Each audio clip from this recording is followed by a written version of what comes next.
Hello and welcome to the Sunny 16 Presents Lighting Lounge, Take 2, Version 2, Volume 2, The Return of the Lighting Lounge. I don't know what we're going to call this.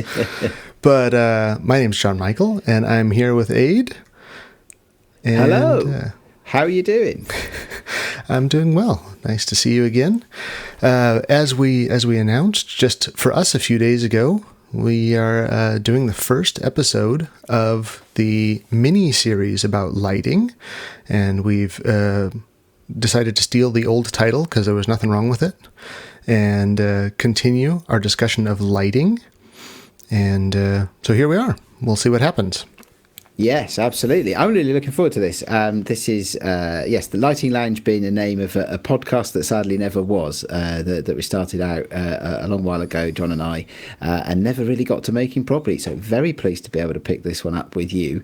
Really looking forward to it. I may not collect cameras as such, but I sure as hell collect lights. So, I am very much looking forward to indulging, because for me, this will be really indulgent. Well, just to get some technical stuff out of the way, we are very ambitious. We are starting out with a video podcast. So this is going to be appearing on the Sunny 16 YouTube channel. Knock on wood. With a bit of luck, yeah. With a bit of luck, this will appear on the YouTube channel. With slightly less luck, hopefully, it will also be going out on the Sunny 16 podcast feed. And that one I know how to do. That's good, yeah. We're going to be trying something. So, hang on, Sunny 16 Presents podcast feed. Yes. Yes. Yeah, the other one. The other one. No, which is great, because again, that's a place where we can indulge. The Sunny 16 Presents channel is exactly for that, for letting other people have a go.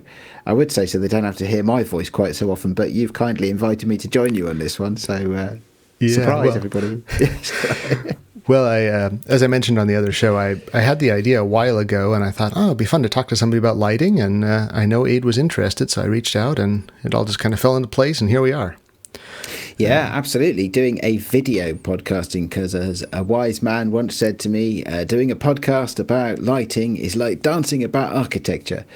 Just doesn't make a lot of sense. No. So we're also going to try and push the boundaries of the podcast channel. So hopefully those of you that are listening to this are going to benefit from the chapter mechanism in the podcast distribution networks.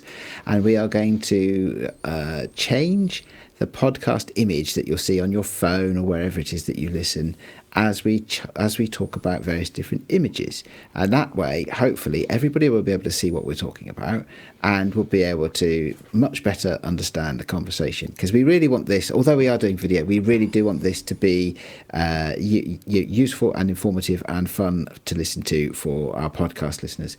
So if we can find a way to cast the images alongside the audio, we are absolutely going to do that. I have seen it done. As we record this, we've not tried it ourselves yet. So we'll see. We'll see, yeah. And just to keep things simple, we're also going to be sharing the images that we talk about in the Sunny 16 Discord, so everybody can see them. If you're listening to this around the time when it comes out, those things do tend to kind of disappear over time as the thread gets longer, but that would be a place that you can get back to them. And for those of you who are driving or running or whatever, we're also going to describe the images we can as best we can, just so that it stays as an audio format first and foremost, but we're trying to add the element of video to it as a bonus, not to make anyone feel left out who is not watching the video. Absolutely. Those people who are going to be watching the video are going to be looking at us quite a bit. So, yeah. That's just another bonus as far as I can tell. That's another bonus, yeah. All right. Well, we teased and we beat around the bush quite a bit the other day when we were chatting about what we're going to be chatting about. So today we kind of have the idea of a kind of a philosophical discussion about what is lighting, what do we mean by lighting, and why would anybody want to do anything with lights in photography? It's I was thinking about it earlier today, and it was kind of this similar thing of, when you say what is lighting, there's that famous thing is like, I can't define it, but I know it when I see it. So why don't we go ahead and kind of see if we can come up with a definition of what is lighting in photography? Ooh, okay. Well, I tend to lean on the word intentional quite a lot for this. So yeah, I mean, by its very nature, photography is the act of capturing light, right? So, but once you get past that, there are all of the artistic techniques that we know and love, and the technical, crafty techniques. So there is exposure and composition and so on and so forth. For me, lighting is right up there as a creative choice, and then once you've made the creative choice, sometimes in a split second, you then have the craft and the technical know-how to intentionally capture the image that you want to, with light, in my case at least, sometimes light really as the primary thing I'm capturing, even beyond and ahead of the subject of the photograph. So I'm quite often the person who will see something and go, ooh, and grab a camera. It could be any kind of camera, and immediately underexpose it by 3 stops or overexpose it by 2 stops to get the effect that I'm looking for. From the light, that really is the thing that I'm photograph. So whilst I don't have a particular definition ready to hand, definitely if a photograph is lit, or if we're talking about lighting in photography, it's very much for me intentional use of lighting in the image creation itself. So that'd be my starting point. What do you reckon? I guess my definition of lighting or a lit image has an element of control in it as well. When you're out and looking at light and seeing light, you can capture light in a very conscious way, or look for certain light that you appeals to you, or fits what you're looking for. But I wouldn't necessarily consider that lighting in itself, because it's capturing what's there and what is presented to you, rather than manipulating that light in some way to fit the vision that you have in mind. Okay. Interesting. I like that idea. I think, is it that?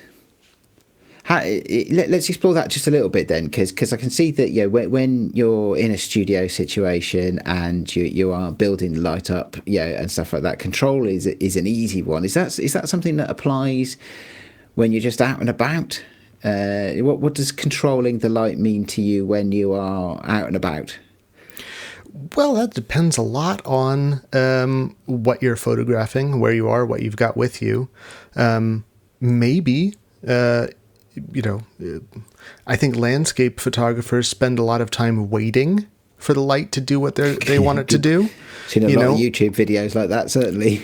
or getting up at ridiculous o'clock in the morning to go out and take pictures because the light will be the way they want it at that time. Is that control? That's kind of a gray area, I would say, but that's certainly making efforts to get the image you want to have.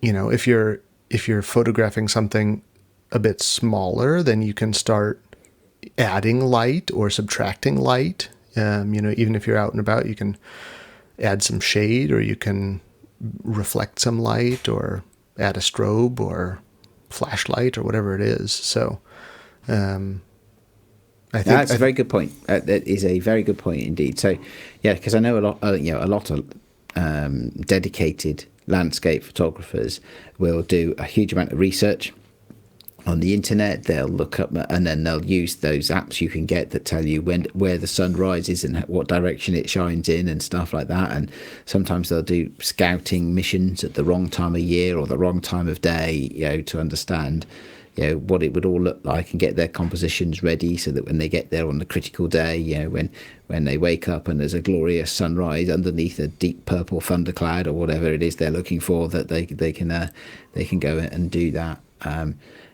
So yeah, I'll give you that one. It's not exactly control over the elements, but it's certainly as much control and through planning as you can possibly get. So I think that's that fits to your definition quite well with the intentionality. It does, yes. So there's that element.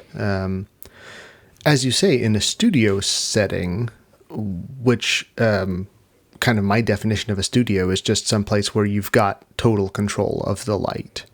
So that can be on a beach, that can be in a classical studio, that can be in a dark hole somewhere, or wherever you want to be photographing. But, in a studio situation, kind of your job is to add the light. And yes. So that's an easy thing to say, okay, that is a lit image. And that definitely requires lighting. I don't think I've ever shot in an actual photography studio before, but I have done. I'm often the one in my extended family that gets asked to do the official, in quotes, official portraits of grandchildren and this, that, and the other. And so many's the time I've had a bunch of lighting kit in my in-laws' living room or something like that, and been trying to wrangle young children to all look at the camera at the same time when they're sitting on their grandparents' laps, that sort of thing. So definitely control of my own emotions and stress levels is possibly right up there with control of the light in those situations. But one of the things that I love doing is building that, and I think it's one of the things, I don't know about you, but one of the things I also love doing, and I don't know whether it's just showing off or whether it's just showmanship. But I love, being in a sort of, a daylight lit, ambient lit room and setting up the lights, and people going, oh, well, don't you need to do this or the other? Or even better, when you've got like a ceiling light on, and oh, you must turn that off. You must turn that off. Like, no, it's all right. I got it covered. It's fine. Because I know that light source or whatever it is either adding to the image in a way that I've set up and controlled, or that it's not going to impact on anything at all. A bit, and so that's always a joy of the craft for me. But I suppose that is showing off, really, isn't it? So I probably shouldn't enjoy that so much as I do. Well, it's definitely a great way to get some credibility with your model. If you've got somebody in front of your camera who's maybe not very comfortable or is not quite sure about this person behind the camera, and then you set up the lights, you take a picture, and the great thing is you show them the picture, and when they spin around to look behind them, like, it doesn't look anything like what we're sitting in front of here. How did you make the white wall go black? Wait a minute, yeah, that looks totally different. How'd that happen? And that's always kind of a great way to get some credibility. If you've got the ability to show somebody, either on a digital camera or whatever. That's really interesting, because I'd not thought about that, because I've never done a model shoot with a stranger. I've only ever taken portraits of people that I know. Is that strictly true? It's probably not strictly true, but it's probably only once or twice. And so I've always had some sort of relationship, even if it's only a friend of a friend and we've just been out for a beer before we do it, sort of thing. I've always had sort of a relationship. I've never had to, and I've also never had to try and do photography in the context of a professional relationship, which of course you've done a lot. Semi-professional. Well, the model's a professional, so that's half of you done there, isn't it? Yeah. Sorry, that's there's no unfair. pressure on me then. But yes, it's all their fault if they get it wrong. Yeah. No, sorry, no, that's a bit unfair of me. Your work is great. I love your work. So it's an interesting point of. It must be an interesting dynamic when you're. I suppose I should try and drag my point, kicking and screaming, back to the topic of lighting, shouldn't I? It must be an interesting angle on it. Having to build that relationship, having to set something up with a specific, whilst also building a relationship with somebody you might have met just for the first time. Yeah. Yeah, it's fun, and I'm enjoying getting more and more into the kind of interpersonal part of taking the pictures. That's maybe a topic for a whole nother podcast all by itself, is portraits and relating to people in photography. But the contacts could be the first couple of times. One of my early models, we had a phone call before the shoot, and we chatted for 2 hours, the day before. And so then when we showed up the next day, we felt like we had really got to know each other quite a bit. Oh, cool. Yeah. That was lovely. But I've had totally the opposite, where I've had like 5, WhatsApp, Instagram messages back and forth. And, I send a proposal to somebody and they'll say like, yeah, that sounds good. Okay, meet you there. Great. On my way. See you soon. And that's the extent of the, contact that we've had. Right. Okay. Before the photo shoot. And then you get there and it's like, okay, here we are. Hi. Yeah, let's take some pictures. So, that kind of building the rapport with your subject is, it's fun, and it's a whole different thing. But, it sounds like actually that would be put some pressure on. So tell me, when you have a model, shoot doing. Mm-hmm. And clearly you'll plan ahead what shots you'd like, but how, and presumably that includes some aspect of lighting, but of course, no matter how much pre-visualization you do on lighting, it's always tricky. So what are some of the things that you find happen when you and the model do meet up and you have to get that lighting sorted? Is that what are some of the things that you notice or that happen, or what are the things that you look for to make sure are right and part of the vision and technically correct? That's a big question. Sorry. That's okay. It's probably that's 5 okay. questions. It's probably 5 questions, but that's okay. So I almost never set things up too much before the model shows up. I do things like put up the background or big annoying stuff to get ready, but I don't have, you could have a double sit in and get everything perfectly set up so that, the person just has to sit there and the lighting is exactly how you want it. Which is probably a great idea if you're shooting a celebrity or something like that, who's only got 45 seconds to, to get the picture you want. So I would definitely say that's a different kind of genre. But what I do is, I work with mostly other, young people or models who are aspiring and mostly non-professional, and mostly on a time for print basis. So nobody gets paid for anything. Right. So we spend time and we, experiment and we learn together and we work together to make these images. So part of my chance to get to know that person is while I'm setting up the lights. So I'll say, okay, well, welcome, come in, have a glass of water or whatever. I'm just setting up these lights and I'll start doing stuff. And then I can talk to them while I'm putting up C-stands or putting up my, umbrellas or whatever it is. And then I'll say, okay, come stand here.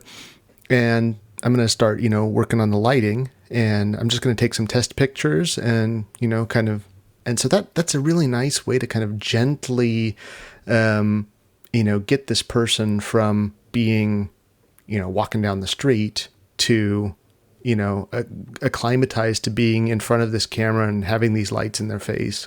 And, so that has worked out well for me as kind of a process of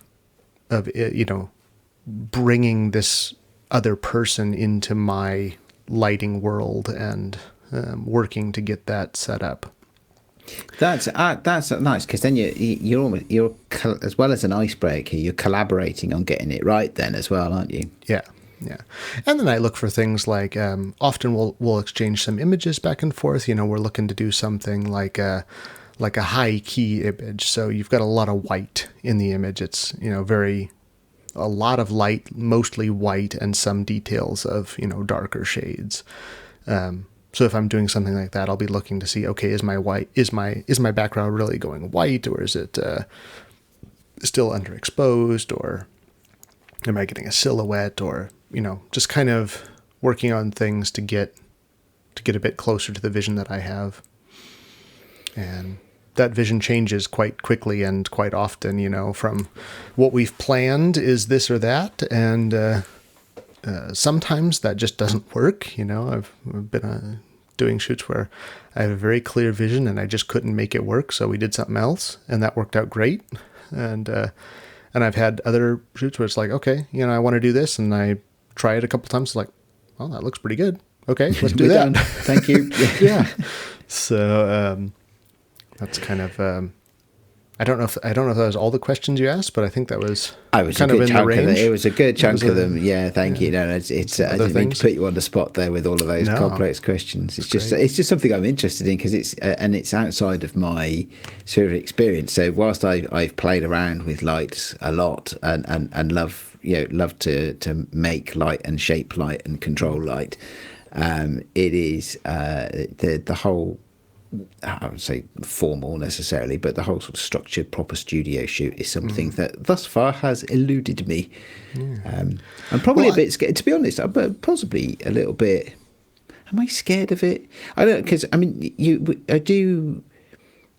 And I don't know if you find this, but I do talk to people sometimes about lighting, and they're not scared of it, but they sort of don't really know how to get started and things like that, and I'm not sure how I could do that, and my answer is that if I can do it, anybody can, and just start off thinking about the light itself.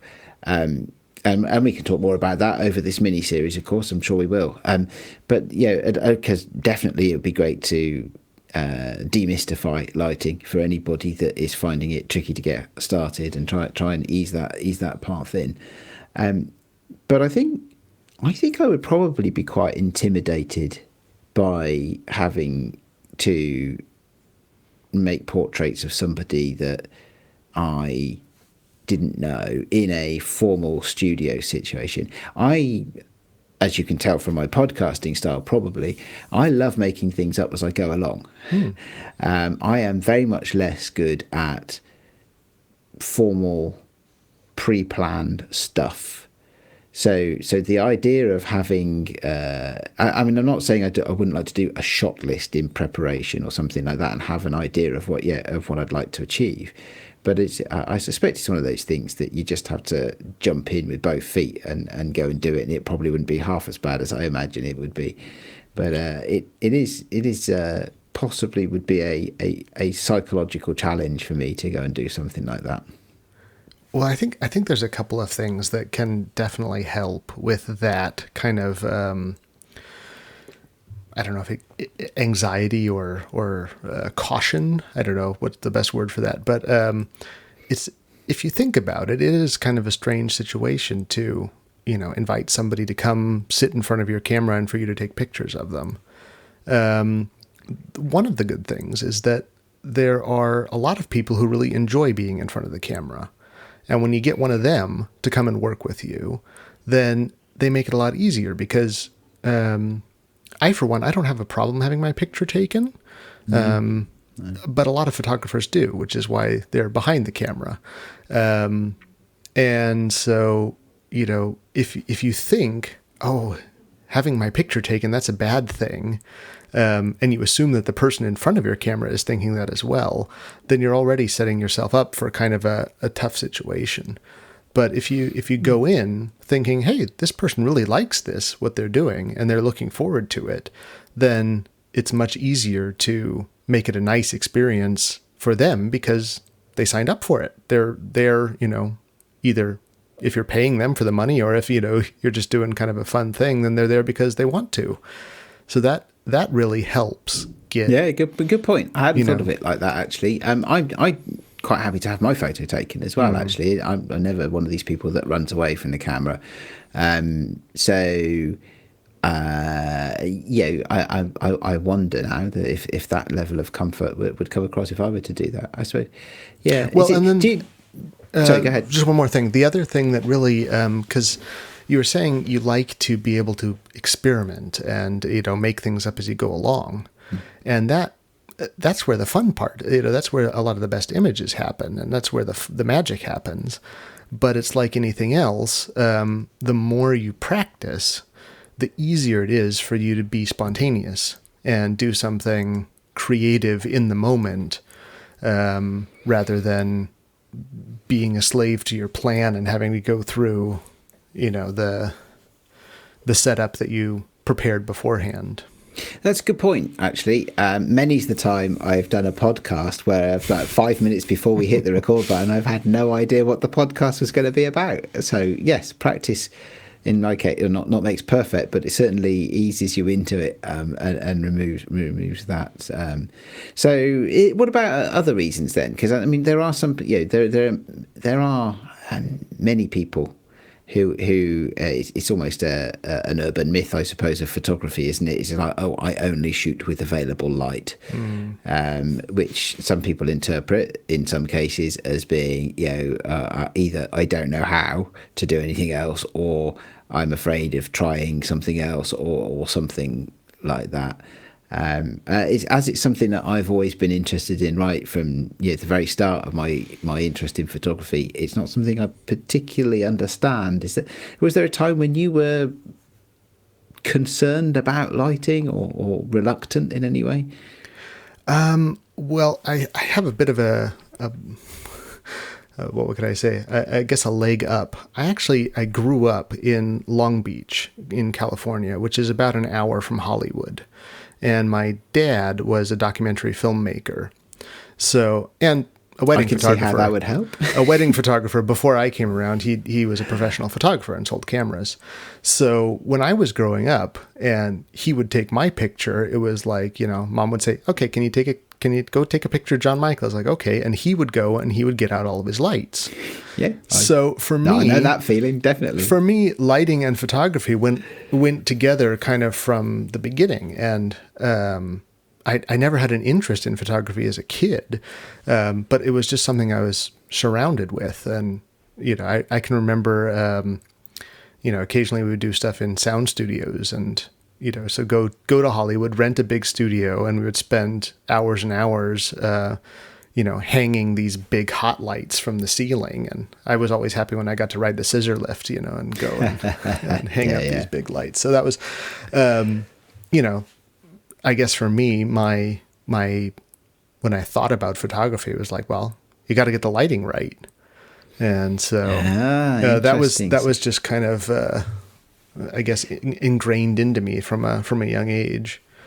That's interesting, because that's not quite a world away from my experience. But certainly, I never had any professional photographers in the family. My dad was always a keen photographer, but it's very much only snapshots, rather, of what the family were doing. So I was always around photography, but not anywhere near the way that you explained there. So I can understand how, if that's the way you've grown up, it's. And you've seen how the big boys do it. It's like, that probably is. That'd be. I can imagine that'd be really exciting to do something like that. It sounds, when I say it now, it sounds really exciting. And when I was a kid, I had fun, but I never put the things together, or when I was a teenager or anything, I didn't have any interest in photography, and it came around again later. Now my dad and I have fun conversations about it, and. It's interesting, but cool. Yeah. So let's just ask a question that I think is to bring us right up to date with not just the concepts but with the tooling as well. I think just to get it out there, because there's we're going to talk a lot about lights, like real world lights, things that you can buy, things that stand on stands or hang from ceilings or whatever it is in this, and I'm going to thoroughly enjoy that. And then there is also the tools that we use in our post-production processes. I mean, right now as we record this, I've been a little bit lazy in my camera setup this evening, so I'm just using my phone camera to record this podcast, and yet which at the moment now works seamlessly with my laptop, and I have just a little little option on my laptop called studio lighting. So for those listeners out there that have an iPhone, and have had for some years available now the portrait photography settings, you can relight your photographs, and you can actually, and when you're shooting them on the phone, you can it previews them that way as well, but you can relight them in post-production as well. And now you can even do that in the video capture that I'm using for this very podcast. So I have switched on the setting called studio lighting. And John Michael's made me full frame. Excellent. Shall I demo it then? Shall I demo the difference? Go for it. I'm not sure if this will come through, and certainly won't come through to listeners. So sorry, listeners, I won't do this for very long. But this is what I look like now. And then if I find the right thing and switch off the studio light. That is the difference. So what I described, so the studio light impact takes the face. I don't know whether it will follow moving me around, or whether it's just sort of a central vignette type thing, but it actually creates an artificial lighting effect on a picture or a video in this case, and that then it serves to make the subject, where the subject is a person, pop out a little bit in the composition. It's darkened down the background by probably a stop or half a stop, I would say, and it seems to be doing kind of a very good job of selecting you and your shoulders and everything and brightening that up. It's quite amazing technology. I'm sure it wouldn't pass muster if we were doing this in 4K and putting it out on an IMAX theatre or something like that. But it is for day-to-day purposes actually really quite clever. And I'm not too proud to say that I won't use all the tools I can get my hands on, and I will take all the help I can get. Right? Oh, yeah. So that's the extent of my lighting for this show. I didn't have time to set up any lights. I am actually being lit in my room here by just the ceiling light and the technology that is in my phone. That is what is creating the lighting effect here this evening. I will, I suspect, have a bit of a play over the course of this podcast with lighting setups. Maybe I'll try and do several lighting setups over the course of the podcast and see what people think of those, because that could be fun. I've just had that idea. Fun, yeah. Quick, somebody write it down. If only Graham was here to write stuff down. Not that yet. No, that's not right. That never happens. But the technology. Question for you: what, if any, role does the post-production technology play in your lighting techniques? That's a good question. So I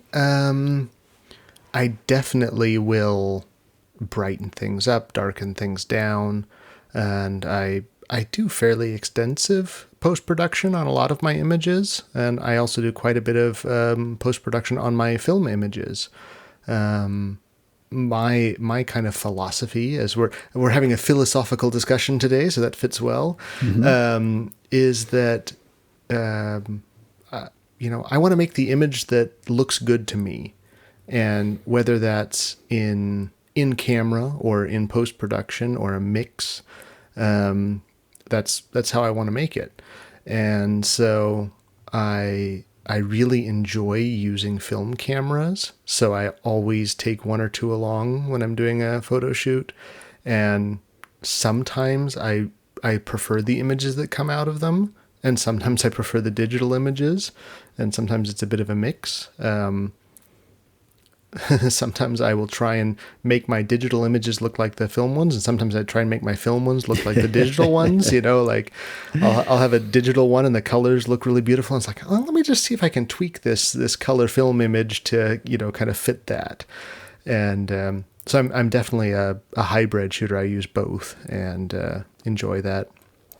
As to lighting, I don't I wouldn't say that I go to the extent that I would simulate a light that wasn't there, or remove a light that is there. I think it's more of an enhancing the light that was in the shot to make it the closest to what I think looks good as possible. You're not going to put fake anamorphic flares on your images then, or anything like that? Lens flares, mean? No, I don't think so. No. I mean, maybe I haven't up till now. I haven't, but maybe I should. Maybe that would be the missing thing. I don't. I guess it depends on the type of shot and the type of image you're trying to create, doesn't it? So, I mean, I have done that in the past. You've got on a phone app and done some interesting things with the lighting and put in post production. I remember a couple of years ago, I captured a couple of headshots essentially of my kids and went to town on them tried to, certainly there was one of my daughter, I tried to make this sort of apocalyptic, desolated wasteland kind of sci-fi image with lots of colour adjustments and there must have been at least one lighting flare in there or something like that, and really playing with it. I mean, it didn't exactly come out like you'd find it in Blade Runner 2049 or something like that, but it certainly was fun. It certainly created a look, but it's probably not something I do particularly seriously, and not every day either. Well, this kind of leads us along nicely into some of the images that we've picked tonight, and because we brought some images along to talk about. I'm gonna change gears real quick here, because what we were just talking about, this kind of using apps to create a different image. When I was looking for an image to bring, because we wanted to bring images from ourselves, but also from people that we admire. Mm-hmm. And so I looked up an image. I had it in the back of my head, and I don't have it available, so you guys are just going to have to look it up. It's from Fan Ho, and if you Google Fan Ho, it's probably going to be one of the first images that pops up. It's I think it's called Into the Shadows or something like that, and it's a vertical image of a woman standing kind of in a column of light, and there's a diagonal shadow moving from her feet up towards the right that makes these kind of big bright triangles. I can picture the very image. It's a brilliant image. I love that one. It's a brilliant image, and I wanted to select that one for tonight's conversation because that lighting makes such a dramatic impact. That shadow is so perfect. I was about to download it and share it with everybody, and then I stumbled across an article where it said that actually that shadow was burned in the darkroom. No. No, I never knew that. Yeah, me neither. So, anyways, that's just and I don't know when that. I guess that was the 50s or the 60s when he shot that. I'm not sure actually what genre that was, but it was certainly a film image that was then manipulated with film editing techniques to make something different than what we're seeing. So all fixed in post then. All fixed in post, yeah. Okay. And it was his cousin or something standing there. So it was it was not a street portrait that happened spontaneously. It was a planned image, and he even he planned to add the shadow in post and created this iconic image that probably most listeners will have in mind already, even without knowing it. I am both intrigued and horribly disappointed at the same time. That's what happened to me too, and I that just kind of justifies my attitude of everybody in photography has been doing whatever possible to make the image they want to make since photography became a thing, and painters were doing it way before that. They would just make up whatever they wanted to have in the image or not. So, so I don't feel bad about manipulating my images too much. Okay. Well, as you say, we wanted to bring some images. We both brought an image that inspired us and an image of our own. And here's the first one. So this is an image. Oh, go ahead. Oh no, I was going to say just to introduce the concept of it. This is an image that has intrigued me ever since I first set eyes on it some number of years ago. I wouldn't like to say how many, and I could talk about this all day. Oh, wait, go ahead.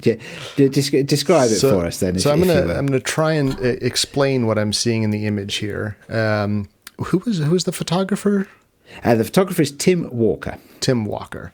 And so we see a gentleman in a bowler hat, and he's got a pipe in his hand. He's wearing a nice pinstripe suit with a bow tie.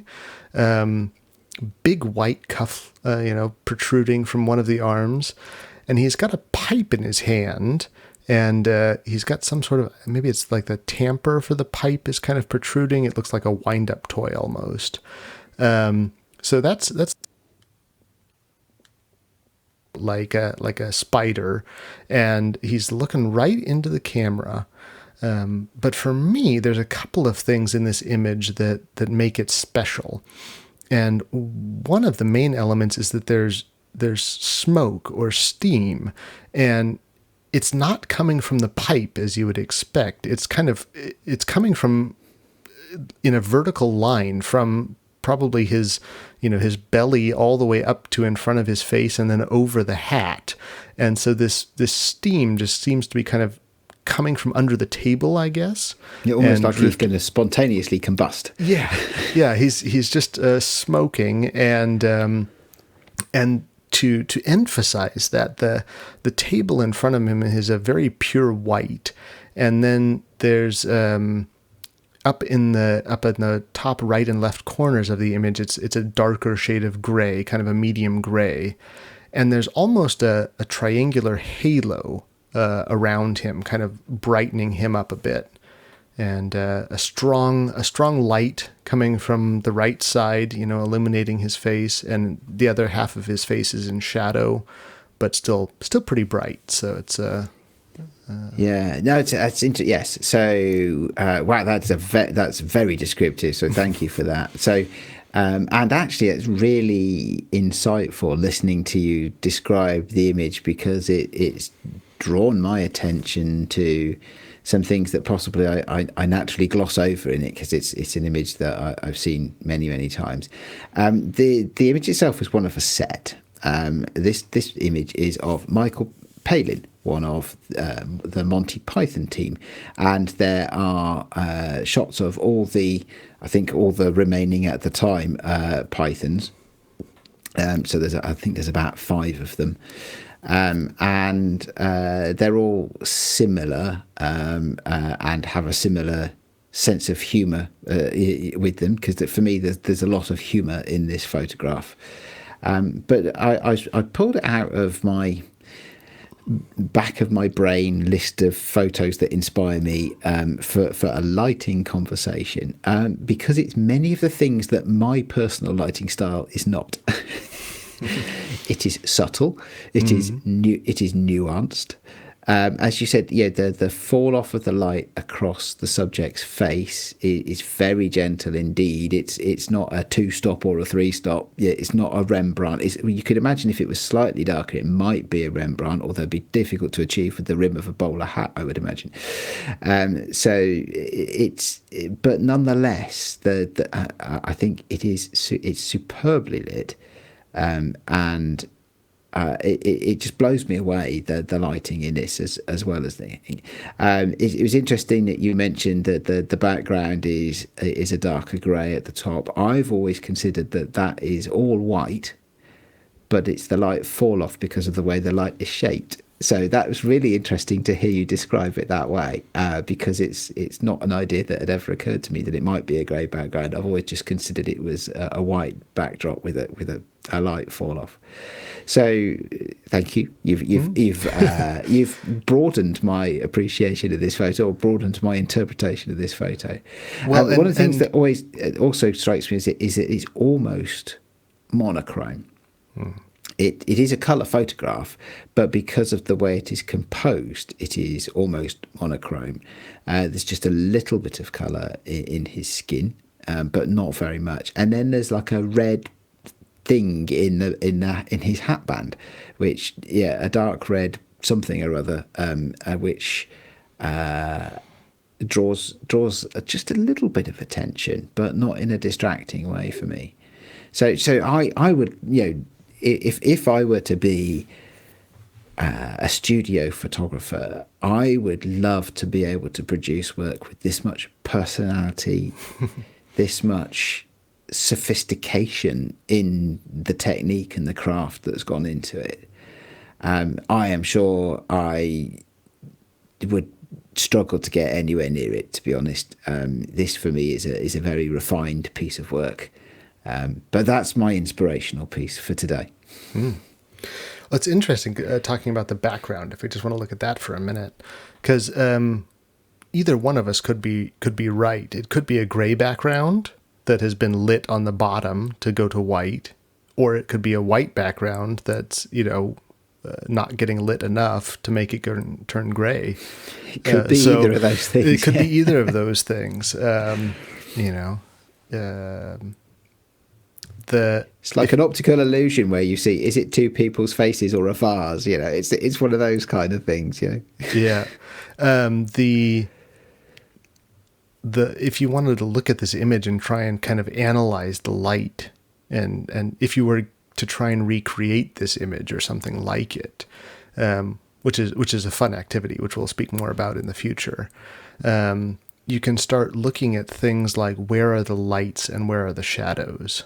One of the things that is interesting in this picture is that the hand holding the pipe, the shadow is a bit different than on his face.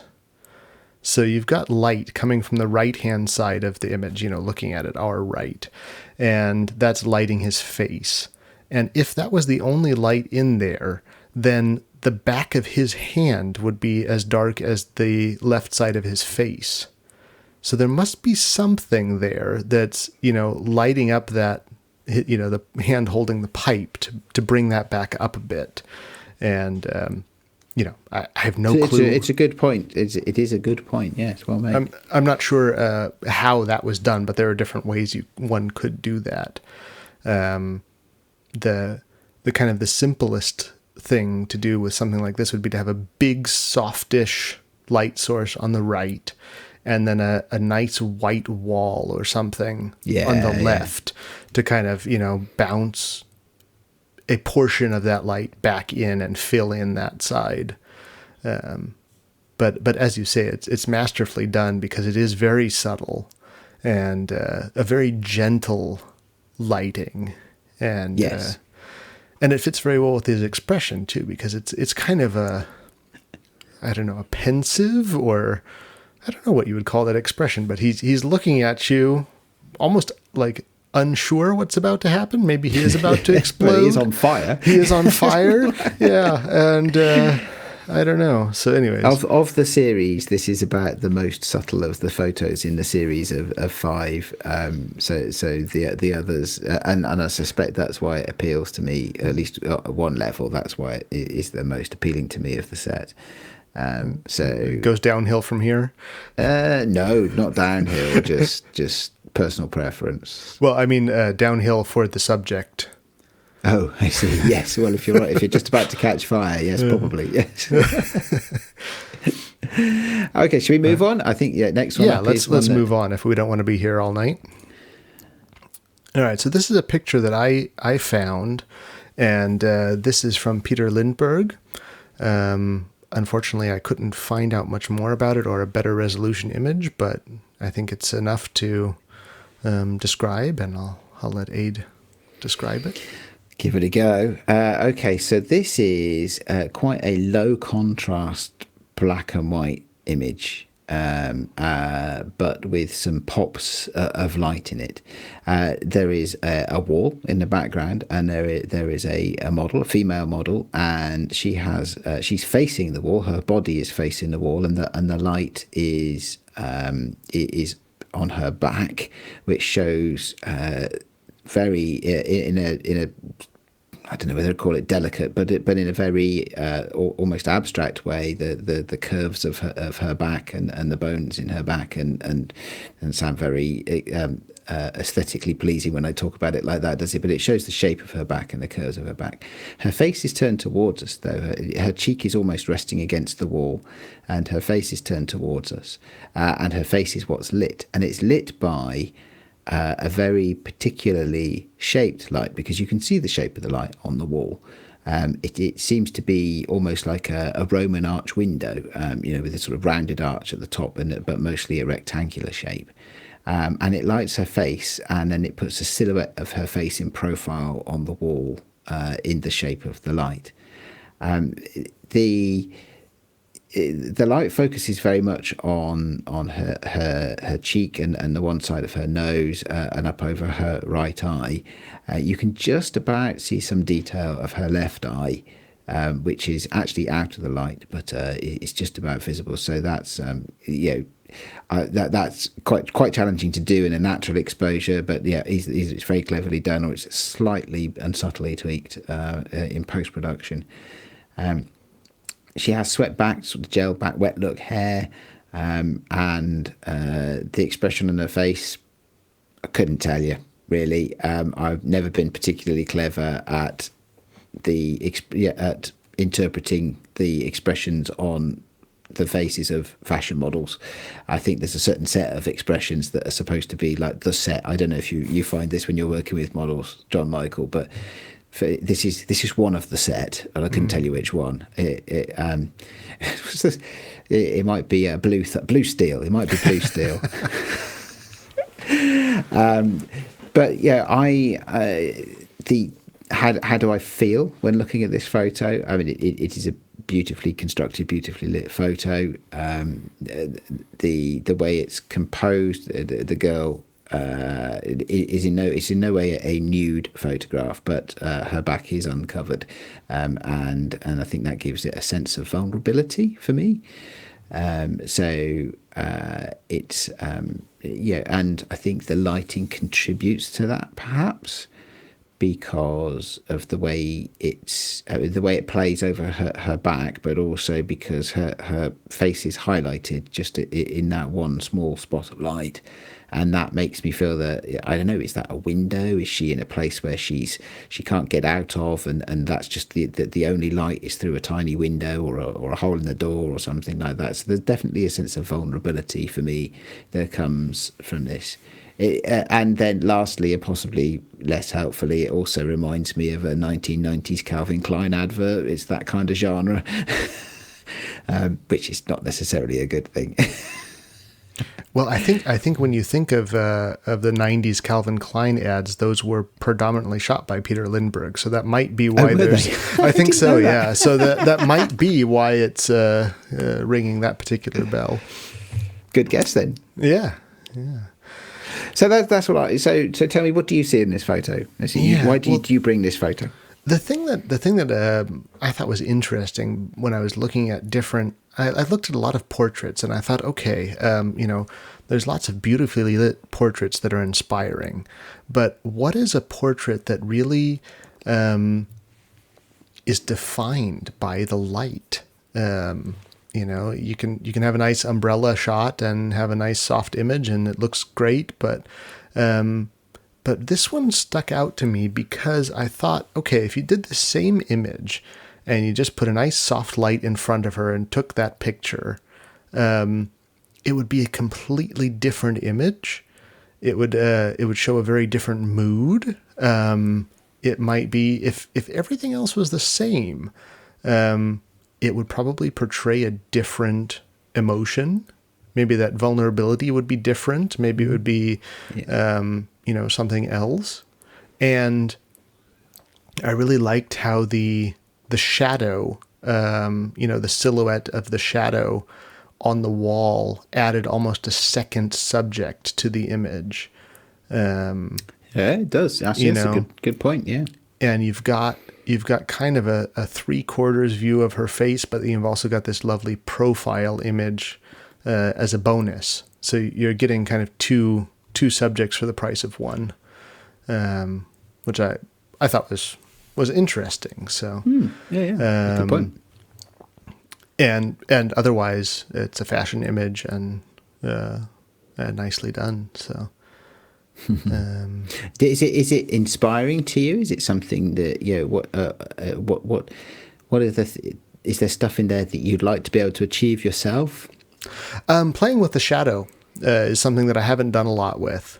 I've played with shadows in the picture or on the person, the shadow, but projecting the shadow onto the wall or onto the background is something that I have not done very much of, and I would like to. So that was something, and it's hard light, which I like. So just those kind of things were appealing to me, and Interesting. yeah. Interesting. All right, I will. I like it. Yeah, I like it too. So let's see the next picture. So this is by some fellow named Adrian from England somewhere. And I'll go ahead and describe it. This is a fun one. Yeah? Go ahead. No, I was going to say this is a fun one. So I've cheated. I've broken in the first show in the series. I've broken the rules, and I brought 2 images. So make of that what you will. Sorry. This one is literally a snapshot in the moment with my phone, which, as I'm sure you can tell, it had to be. Yeah, this is a what do they call it? The Cartier-Bresson thing, right? The decisive moment. This is a decisive. Why? Thank you. My vocabulary is just letting me down today. It's a decisive moment. So anyway, you go ahead and describe it. Yeah. All right. So we see a young boy, or I would say a young boy, standing with his arms crossed, and he's standing side on to us, and so kind of the shoulder facing us, looking directly into the camera.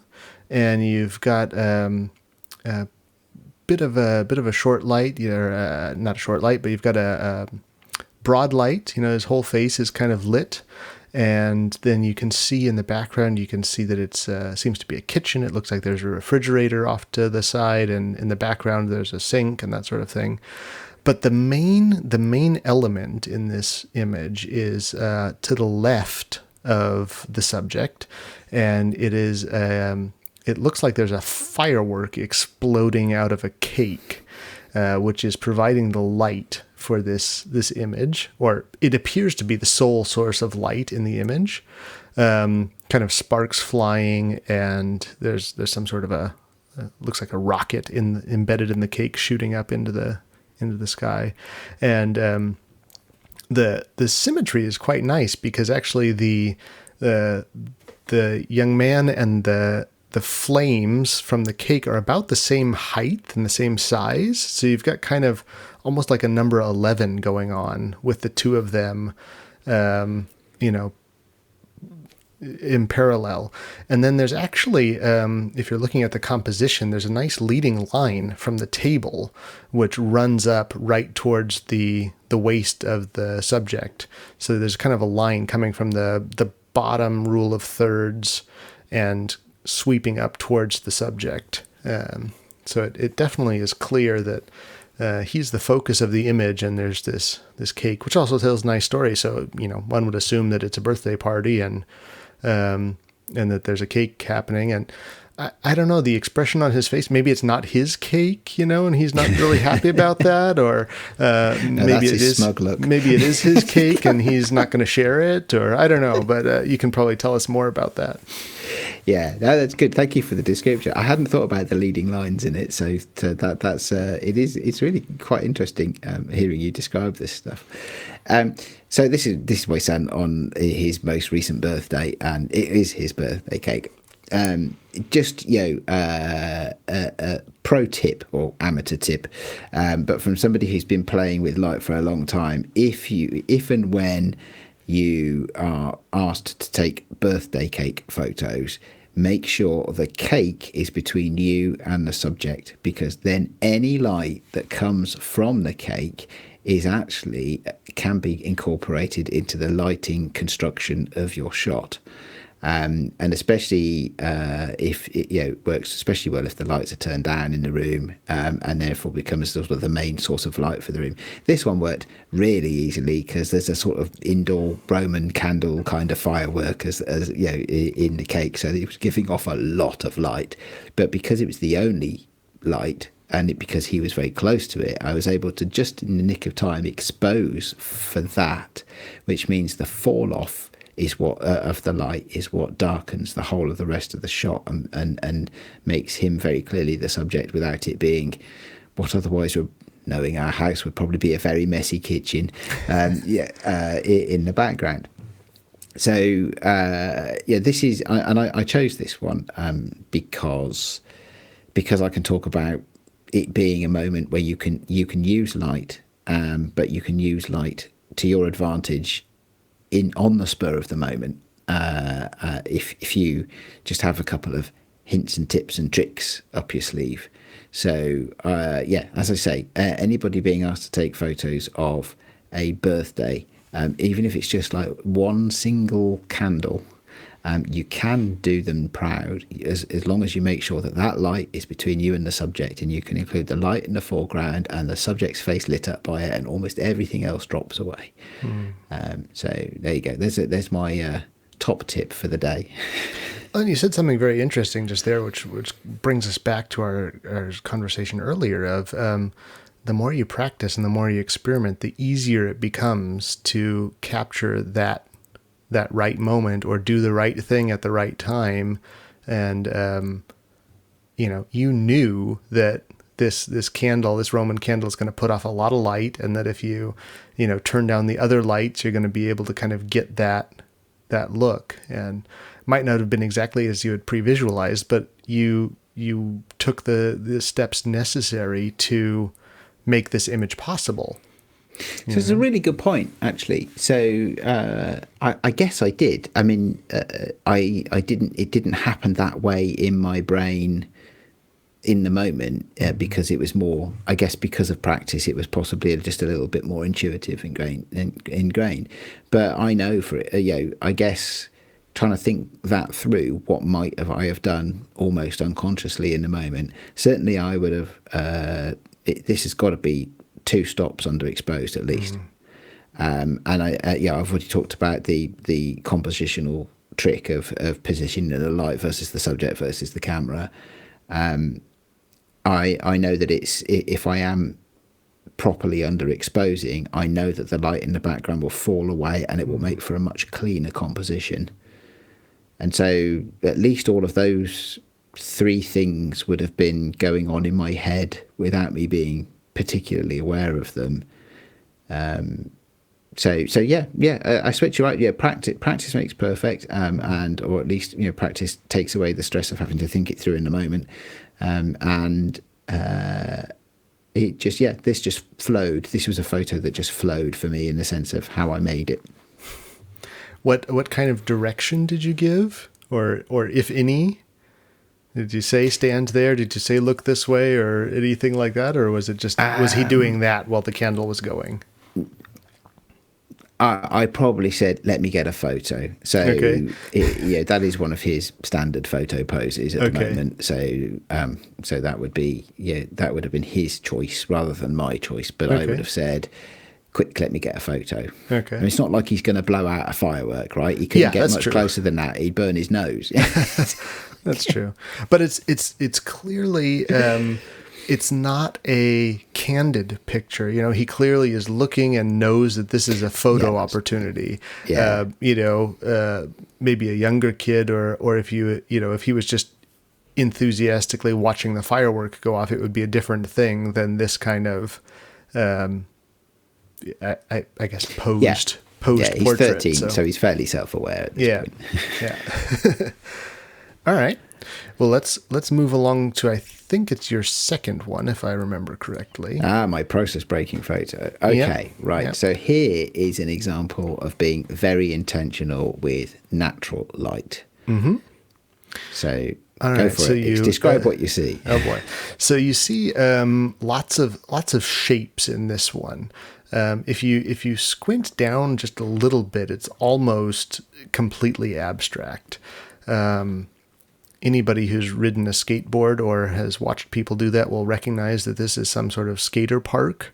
There are kind of bushy, round trees in the background that break up the skyline and give it a bit of interest. The sky seems to be, at least in this image, you can't really tell, but it looks pretty washed out. So the top stripe, I would guess like the top quarter of the image is this white and then very dark contrast with the trees.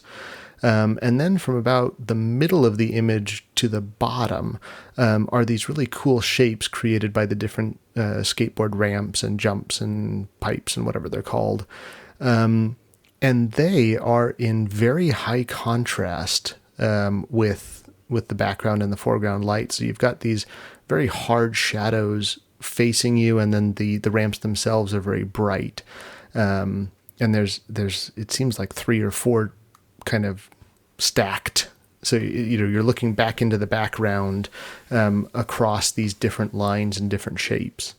And there might be a couple of people in the middle on the left, but it's kind of an empty skate park. It's you don't really see people in it, so it's all about the high contrast and the shapes, I would say. Yeah, that nailed it. Thank you. So the intent here is to use both the colours, black and white, right, and very little in between. So there is. I mean, you can tell that the trees are trees. There's sufficient detail that you can tell that. But this was a very, very bright day. It was actually quite early in the morning, which is why it was practically empty. And you've got the quite clean, almost white of the concrete that the ramps are made of. So my idea here was to do exactly as you said, to create something very contrast, where all the shadows are essentially black, and all the ramps are essentially white. Although, of course, because they curve, there are just little bits of grey that help to define the way the ramps curve. It's really the only definition. Apart from the one right in the very front, where it's actually you're seeing the outside shape of it as well, so you can see that the structure has a shape rather than just the curve of the concrete itself. And I was really pleased with this one because it came out pretty much how I wanted it to. I saw it and I thought, and bearing in mind this was a bright sunny day, so the trees were green, the grass was summertime, so the grass wasn't probably fully green, but the shadows that are black on the side of those ramps were green grass. And I thought, no, don't want any of that. This needs to be black and white, and it needs to be proper contrasty, and that's the way I'm going with this one.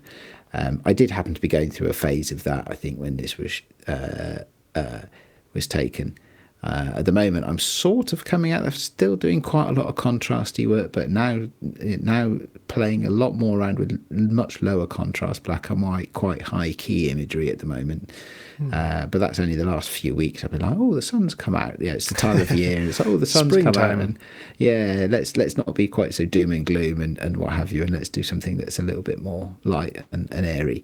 But this has been my style for a while. Up until very recently, so I was pretty confident I could get what I needed. I knew, I think I know what camera I took it with, but at this point, although a lot of that style was inspired by one particular camera and one particular setting in the camera, I now have a bunch of presets, for use in post-production that can approximate it and get me to somewhere where I want it to be. So whilst I think I know what camera it was, I might be incorrect, but it was a digital camera. It will have been, yes. Yeah. It most likely my little Olympus Tough camera, which has an amazing black and white, grainy black and white art filter, which has this kind of look to it, and it's inspired quite a lot of my work for the last 18 months. It looks like an image. If it was a film image, it probably would have been highly pushed. Like two stops, HP5 two shot at stops or 6400 something. or something. Yeah, something like that. Yeah. And developed in Roddenall or something like that. And then there's another film that does a really beautiful job of that super high contrast, and it's Washi S film, which is a 50 ISO. I think it's a sound recording film. And so it's meant to record sound wave forms on film edges or something like that. And so its whole job is to not be gray. It will be if you really force it to, but I've shot a few rolls of that where you want super high contrast, and that reminds me of this image. Interesting. Yeah. Although the washi film is extremely fine grain, so you wouldn't get that kind of chunkiness that you get on this one. Yeah, interesting. Well, I do love that. I mean, and that for me is this photo was all about pre-visualizing the light. I suppose you could say it was a bit also about the shapes, but really it was about the way that the light or the shadow or the lack of light defines the shape rather than the shapes themselves. Did you see the image before you put the camera up to your face? Like in your mind's eye, could you imagine, like, this is the kind of image that I want to make just by looking at the scene? Yes, I say that slightly with a question mark after it. So I think it's probably the way I would describe it is that I had been working with this kind of look for a few months at this point. So let's say 9 months at this point. And so I was pretty confident with the camera I was using and the output I would get from it. So when I saw the opportunity to take this photo that was going to be about that, it was pretty easy to get. So yes, I think I would say I was pretty confident, but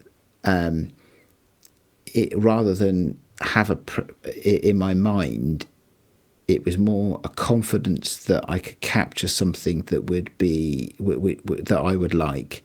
Does that make sense? It's not so much it's more recognizing the potential in the scene rather than having a mental image of what the output will look like. It's like, oh yeah, that will work good at this setting. Bang. That will fit with the style that you've been working in, or it would it was that rather than, oh, I can see it before I take the photo. Okay.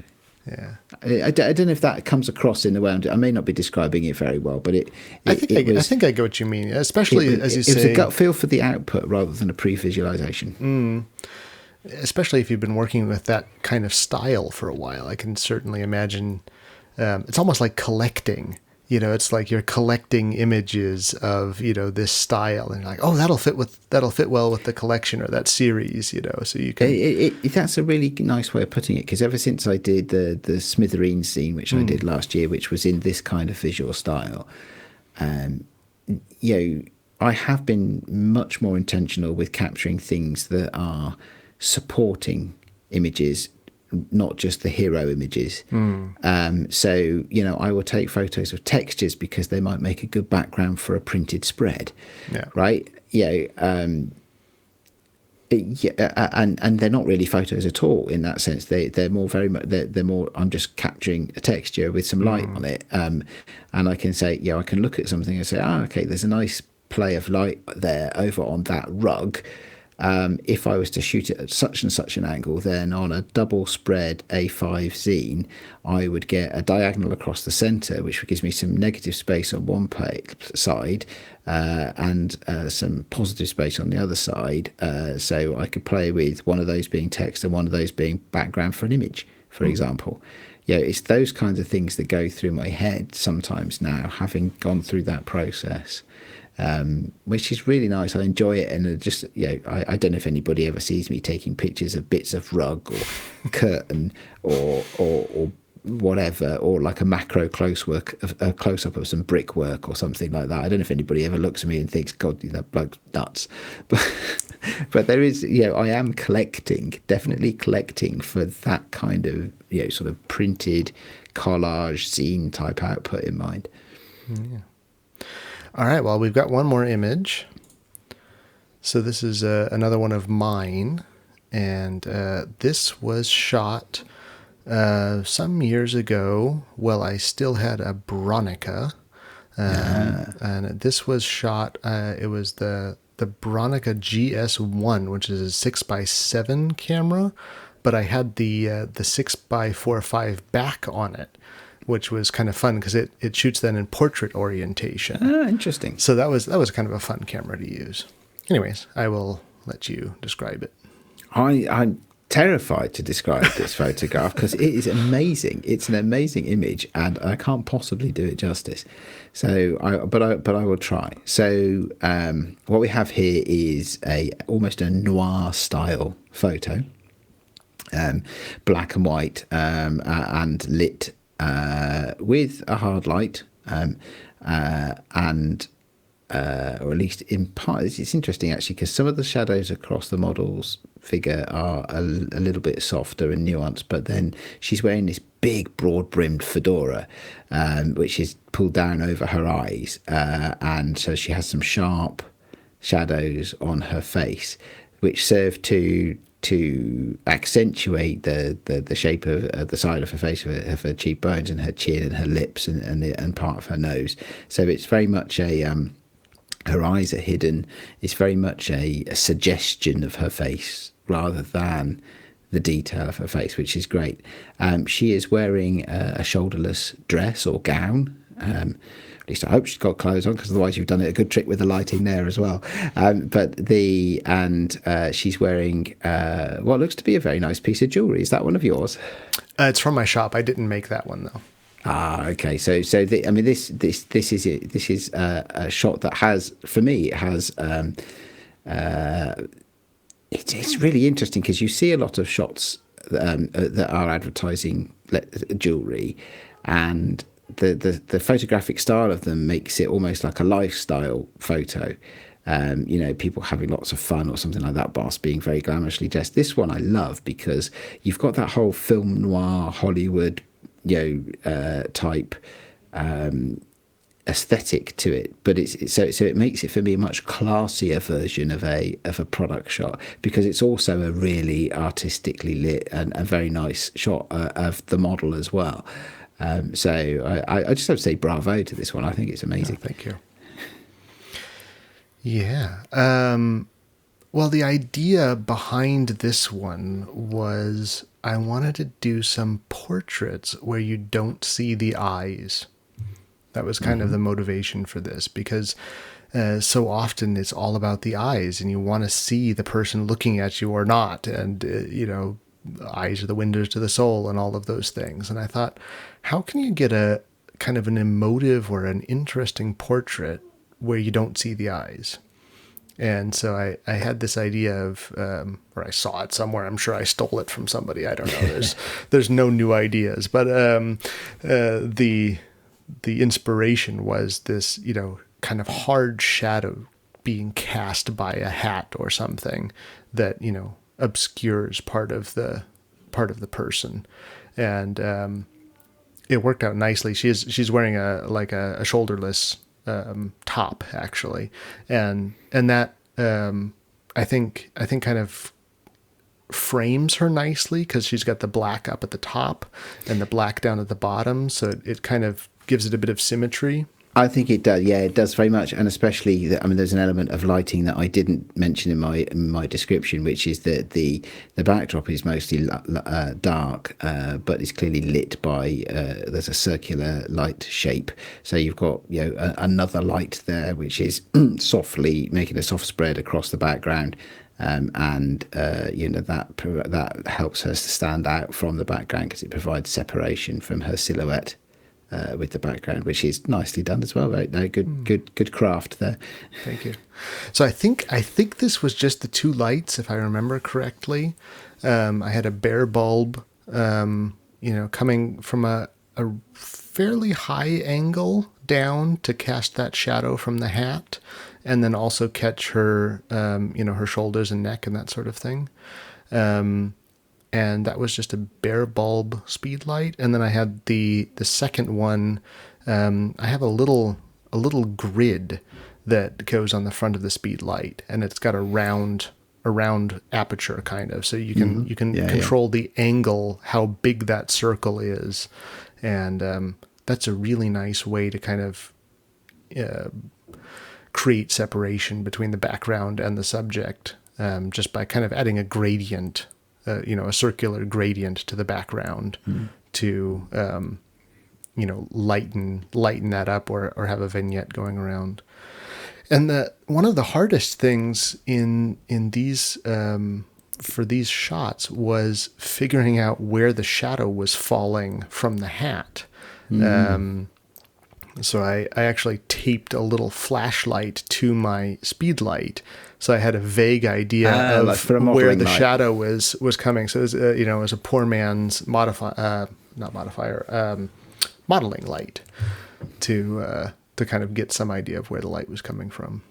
That's interesting. That is, of course, we'll talk more about that in a later show, about how to build confidence in what your outcome is going to be when you're shooting on film, and you don't have that instant feedback that you do with digital, because that in itself is a great. It's a great conversation for one thing, but it's also it's a great opportunity for people to share tips and tricks as well. So that's a good one. So if you want to shoot with a speed light, then try and find some way of being able to visualize the light without before taking the shot. Yeah. Well, I'm looking at our recording timer, and it's telling me a number that is pretty high. Is it? So, we probably should wrap up then, shouldn't we? I think we should wrap up before we go on forever. But maybe we can just go through and kind of each give some last thoughts about this meandering conversation that we've had, and kind of try and sum up some of the things. Sure. So, well, do you know what? First of all, I'd say thank you for having the idea to do this, because I'm enjoying this conversation, and I know I'm going to enjoy the rest of them as well. For me, lighting is not everything in photography, but when people talk about the major things you think about when composing an image, or composition being one of them, even lighting is right up at the top of that list for me. So I think I'm looking forward to learning a lot through doing this mini series of podcasts, and I'm going to enjoy sharing my own thoughts and experiences as well.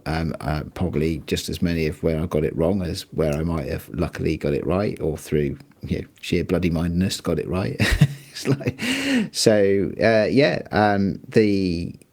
To try and answer the philosophical question at the top of the show, why do we do lighting?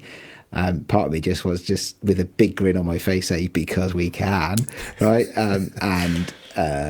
But part of me also thinks that actually that's what photography is. So those are my closing thoughts for good or for bad. How about you? Yeah, I would say that if you're thinking about should I get into lighting, or why bother, or or is it scary? There's a lot of stuff you can get in depth as you want to with it or not. I would encourage everybody to play with lighting and use it as another tool in your arsenal, your photographic toolkit, to try and make images the way that you want them to be, whatever that might be. I think so. And equipment is no excuse, or lack of equipment is no barrier, right? So we've shown photos today that have been done with natural light. We talked about that, and you being intentional with natural light. Well, loads more on that to come in the series. We talked, you can just start with a flashlight or a torch.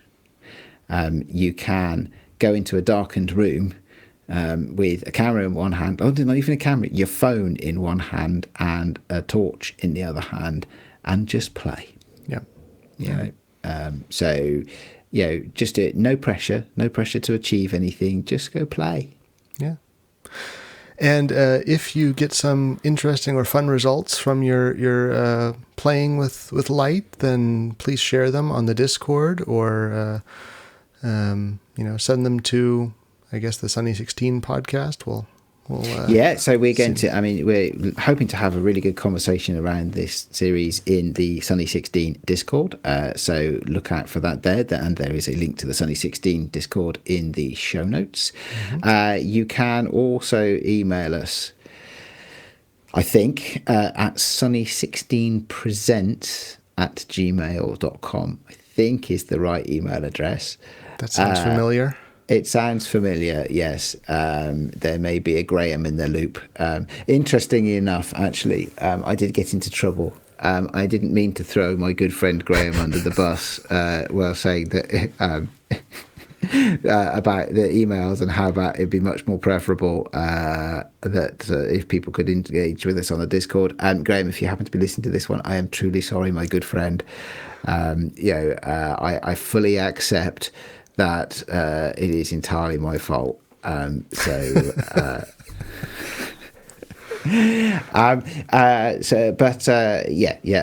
Discord, because we can all talk then, and we can all talk about each other's experiences and share tips and share images and stuff like that. And so look out for that on a Discord near you soon that might be called the Sunny 16 Discord. Mm-hmm.